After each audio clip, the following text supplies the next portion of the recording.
You're lying in bed, trying to sleep, and then it happens. Without your permission, your brain decides to screen its favorite film. That one cringy conversation from 5 years ago, your stomach drops, your face flushes, and you have to physically stop yourself from groaning into your pillow. It's actually a secret survival strategy your brain is running, and it's keeping you trapped. This isn't just over. This is a mental ghost. A loop from your past that your brain refuses to let go of for one specific reason. It thinks it's protecting you. But what it's really doing is locking you in a cycle of anxiety and self-doubt, forcing you to rewatch a movie you've already seen 100 times. Today, we're going to expose the hidden triggers behind this mental loop, and I'm going to give you the key to finally walking out of the theater. It's the middle of the night, and your mind turns into a cinema, exclusively showing its greatest hits of your most awkward moments. That time, you told a joke that landed with a thud the moment you completely fumbled your words in an important meeting. That conversation where you said something you instantly regretted, and every single time you replay it, the sting feels just as sharp as the day it happened. There's actually a name for this mental torture. It's called rumination, and it's exhausting. It's the difference between healthy reflection and an unproductive obsession. Reflection is looking back, learning a lesson, and moving on. Rumination is looking back, getting stuck on the negative feelings, and playing the scene over and over again without ever finding a resolution. It's a mental hamster wheel. You're running and running, but you're not getting anywhere. You're just getting more and more tired. And here is the trap. A part of you believes that if you just replay it enough, you can solve it. Your brain treats a clumsy social moment like an unsolved math problem, convinced that if it just looks at it from one more angle, it'll find the answer. But there is no answer. There's no secret code that will magically change what happened. All you're really doing is torturing yourself with a memory that gets more distorted each time. Because you're not actually remembering the event, you're remembering the asterisk. Last time you remembered it asterisk. With each replay, the memory gets warped, colored by your current fears and insecurities. You're basically building a case against yourself using evidence that isn't even real anymore. So, why on earth does your brain do this? Why does it insist on replaying these painful moments? The answer is both simple and a little wild. It thinks it's keeping you safe. Your brain isn't some modern, enlightened machine. It's an ancient survival tool, fine-tuned over millions of years to do two things above all else: keep you alive, and make sure you belong to the tribe. Think about it. For our ancestors, getting kicked out of the group wasn't just embarrassing, it was a death sentence. It meant losing access to food, shelter, and protection from, being eaten. So, your brain developed a powerful negativity bias. It pays extra attention to negative social slip-ups to make sure you never make that mistake again. That awkward conversation. Your brain's threat detection center, the amygdala, flags it with a bright red warning label. This then hijacks your brain SME network, the default mode network which is responsible for self-reflection and memory. Instead of productive reflection, it just spins out, replaying the threat.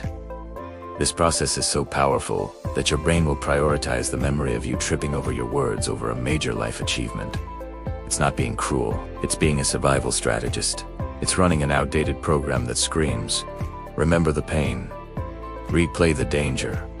Do not let this happen again. This is especially true if you grew up in an environment where you had to be hyper-aware of how others felt. If saying the wrong thing could lead to conflict or disappointment from a parent. Your brain learned early on that replaying conversations was a form of self-protection. Now, as an adult, that same program runs on autopilot, even when the saber-toothed tiger is just a coworker who didn't laugh at your joke. Let us get a little nerdy and look at the 3 psychological engines that keep this whole cycle running. First, we have the gap between your actual self and your ideal self.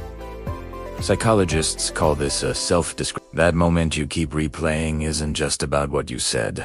It's that it doesn't match the smooth, witty, and charming person you wish you were. Each replays your brain is doomed to attempt to rehearse a version of you that never got to perform.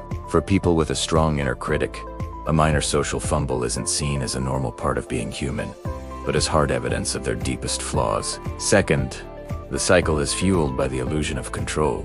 By endlessly analyzing a past conversation, your brain creates a false sense of power. It feels like if you just go over it one more time, you'll find the secret that will prevent all future mistakes. But research shows the exact opposite is true. Rumination doesn't lead to insight. It actually makes your thinking fuzzier and keeps you miserable longer. You're not solving anything. You're just getting stuck in a feedback loop of bad feelings. And third, this pattern is often a super symptom of underlying anxiety. For people with social anxiety, this post-event processing is a classic feature, where every interaction gets put under a microscope. For others, it can become a mental compulsion, an endless hunt for a certainty I never find. Your brain gets stuck demanding answers to unanswerable questions. What did they really think of me? Did I ruin everything? It's as useless as checking if a door is locked 100 times. It only offers a flicker of relief before the doubt rushes back in, stronger than ever. So, how do you break free? If your brain is hardwired for this, are you just doomed? Absolutely not. The answer isn't to fight your brain, but to retrain it. It's time to update its software. Here are 4 proven strategies to do exactly that. Asterisk first. Give your brain an appointment. Asterisk. This sounds weird, but it works. When the urge to replay a memory hits, don't resist. Instead, tell yourself, okay, I'll think about this, but not now. I have a 15-minute worry appointment scheduled for 5 p.m. What you'll often find is that by the time 5 p.m. rolls around, the emotional fire has died down. You're teaching your brain that you are in charge of your thoughts, not the other way around. Asterisk second. Physically break the circuit. Asterisk rumination isn't just in your head, it's in your body. It makes your chest tight and your muscles tense. The fastest way out of your head is to get into your body. Get up and stretch. Drink a glass of ice-cold water. Put on a song and shamelessly sing along. These actions interrupt the neurological loop and send a signal to your nervous system that you are safe in the present asterisk, not trapped in the past. Asterisk third. Change the story.